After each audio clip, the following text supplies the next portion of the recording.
Right, let's make your sessions fun. There are 5 key ways you can do this.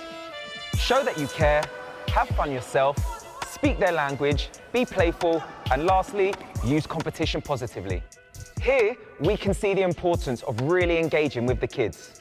Taking the time to get to know each individual, asking them about their day, families, or even school. The better you know the kids, the more they will feel safe, happy, and engaged, and ultimately, have loads more fun in every session you run. Next, it's all about creating an environment where you can also have fun.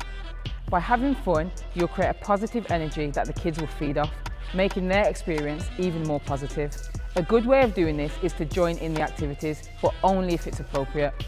Alternatively, you can always just be super encouraging and high energy, cheering them on and pumping them up. Here, we're going to see how you can best speak on their level.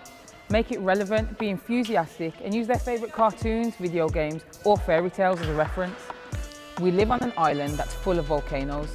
All of a sudden, volcanoes start to erupt and explode. The red team are the volcano children, and they are trying to keep the volcanoes burning, turning the cones over. The blue team are the children of the sea, and they are trying to put the volcanoes out, keeping the cones nice and upright. We go for 20 seconds and see which team wins. Next is all about being playful. Sport is ultimately made up of games, and you can teach sporting technique by wrapping them up in play. You don't want the technical side of sport to get in the way of fun. Here's a game you can play that actually teaches basketball shooting techniques. It's called traffic lights. Okay, so we have 3 cones, red, yellow and green, like a set of traffic lights, 1 metre apart.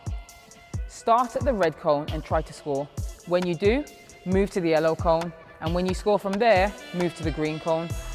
When you score from all 3 lights, you get a point and start again from the red cone. Let's see how many full sets you can get in 1 minute. Remember your shooting technique from frog, crouch to giraffe.